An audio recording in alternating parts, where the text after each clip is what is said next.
நான் நிலையற்றவன், என் கால்களை ஸ்திரப்படுத்தும் கர்த்தாவே. நான் நிலையற்றவன், என் கால்களை ஸ்திரப்படுத்தும் என் பலனும்.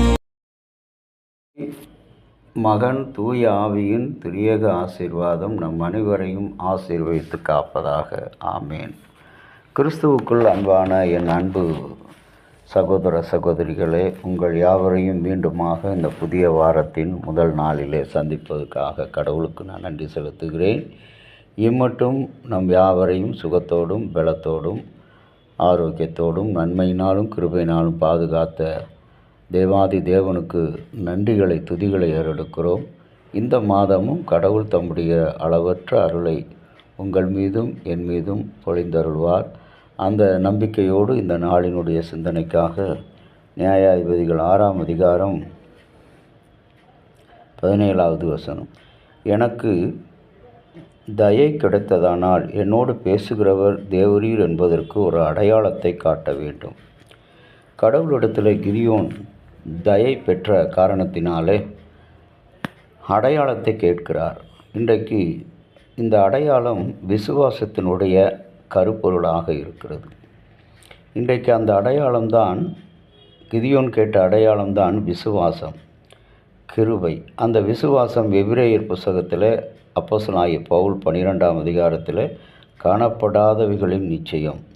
இன்றைக்கு கடவுள் உன்னோடு கூட இருக்கிறார், இதையெல்லாம் செய்கிறார் என்று சொன்னால் கர்த்தர் எனக்கு அடையாளமாக இருக்கிறார், என்னிலே அவருடைய அன்பு அடையாளமாக இருக்கிறது. 1 யோவான் 4ஆம் அதிகாரம் 8வது வசனம். கடவுளின் பிள்ளைகளாகிய நாம் இன்றியமையாத குணநலங்கள் அன்பினால் நிரப்பப்பட்டு அவருடைய சாயலில் படைக்கப்பட்டுள்ளோம். இந்த அன்பை நாம் தேவனிடத்தில் அன்பு கூர்ந்ததினால் அல்ல, அவர் நம்மிடத்தில் அன்பு கூர்ந்தது நிமித்தம் 1 யோவான் 4:10 பாவிகளாய் இருக்கையில் கிறிஸ்து நமக்காக மரித்ததினாலே தேவன் நம்மேல் வைத்த அன்பை விளங்க பண்ணுகிறார். ரோமருக்கு எழுதின கடிதம் 5ஆம் அதிகாரம் 8வது வசனத்திலும் கூட இந்த பகுதியை விவரிக்கிறது. அதனுடைய கிரேக்க பதம் அகப்பே என்று சொல்லக்கூடிய அன்பு அனைத்து விசுவாசிகளின் நம்பிக்கைக்கு அஸ்திபாரமாக இருக்கிறது. இன்றைக்கு கடவுள் அன்றைக்கு ஊழியத்தில் கானானிய பெண்ணை பார்த்து, மகளே உன்னுடைய விசுவாசம் பெரிது என்று சொன்னார். ஏனென்றால் கானானியர்கள் எப்பொழுதுமே அற்புதங்களையும் அடையாளங்களையும் கண்டு விசுவாசிக்கிறவர்கள். ஆகவே தான் ஆண்டவராகிய இயேசு கிறிஸ்து அவர்களை பார்த்து சொல்கிறார், நீங்கள் மகளே உன் விசுவாசம் பெரிது என்று சொல்கிறார். இன்றைக்கு கர்த்தர் மேல் வைத்திருக்கிற இந்த விசுவாசம் உன்னிலே என்னிலே நிலைப்பட வேண்டும். நம்முடைய குடும்பத்திலே காணப்படும் அன்பு கடவுளின் அன்பை உலகுக்கு காட்டுகிறது. அன்பு இல்லாமல் நாம் கடவுளின் பிள்ளைகளாக, நல்ல கணவன் மனைவியாக, பெற்றோராக, சகோதர சகோதரியாக சாட்சியுள்ள ஒரு வாழ்க்கை வாழவே முடியாது.